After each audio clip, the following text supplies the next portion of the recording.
Professionnalisme, nom masculin qui caractérise la qualité du travail de quelqu'un ayant de l'expérience. Créé en avril 1990 par deux anciens pilotes, Michel Augizeau et Joël Blin, l'équipe Tecmas nous ouvre ses portes ce week-end, les portes du haut niveau. À Tecmas, on a toujours travaillé avec des jeunes pilotes, des jeunes recrues qu'on a fait monter, qui partaient après sur des teams officiels. Donc ça avait commencé au départ de Tecmas avec par exemple l'équipe de France, nationale de vitesse, une équipe officielle donc, de la Fédération française de moto, qu'on a fait perdurer pendant 13 années. C'est vraiment sur la piste qu'on s'est exposé et on s'est retrouvé sur du championnat du monde Superbike, sur du championnat d'Europe et du championnat du monde également en Grand Prix. Donc, qui nous a permis d'acquérir une très grande expérience en termes de préparation, de logistique, de toutes sortes de choses, tout ce qui gravite autour du team et du pilote. Le team champion en titre décide cette année de faire confiance à Alan Techer qui découvre le championnat de France en catégorie Superbike. Alan, qui avait quitté le championnat national en 2009, nous explique comment tout a commencé.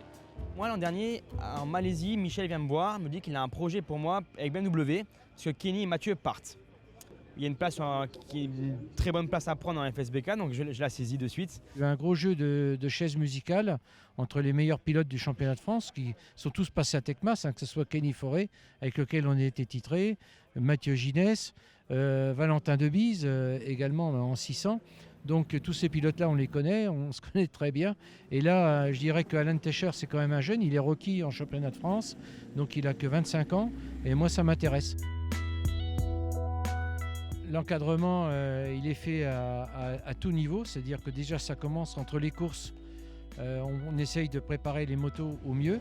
Donc il y a un nombre de personnes suffisantes pour s'occuper de la moto, il y a toujours un mécanicien, un assistant, voire un deuxième assistant. La coordination de l'équipe est faite par l'ingénieur, donc là, Romain Lamonica, qui lui-même aussi supervise toute la partie électronique de la moto.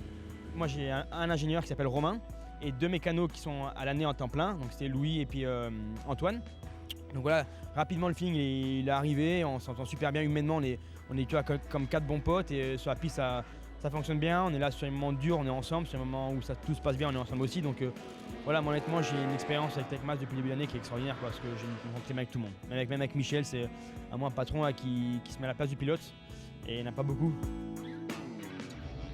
Quand on arrive sur le circuit, le pilote il doit trouver une ambiance qui doit lui être favorable, c'est-à-dire détendu, c'est très important, il n'y a pas de tension.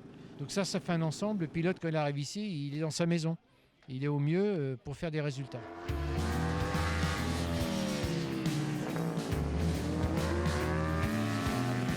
Une première année d'apprentissage pour Alan qui n'a pas toujours été facile, mais les résultats reviennent et les regards sont déjà tournés vers la saison prochaine. On a eu des week-ends compliqués, Carole, Lednon, le début de Lednon. Ils ont toujours été là pour moi, ils ont toujours été à chercher des solutions pour m'aider, pour me mettre à l'aise. Carole passé, on n'avait plus rien à jouer, donc on s'est dit autant prendre des infos pour nous l'année prochaine. Et j'espère qu'on pourra briller comme on essaie de faire cette fin de saison là. Où on sait on montre qu'on est rapide, on montre qu'on est plus constant. Un travail qui paye puisqu'Alan remporte la dernière course de la saison devant son illustre prédécesseur chez Tecmas, Mathieu Ginès. Certains verraient là peut-être un signe.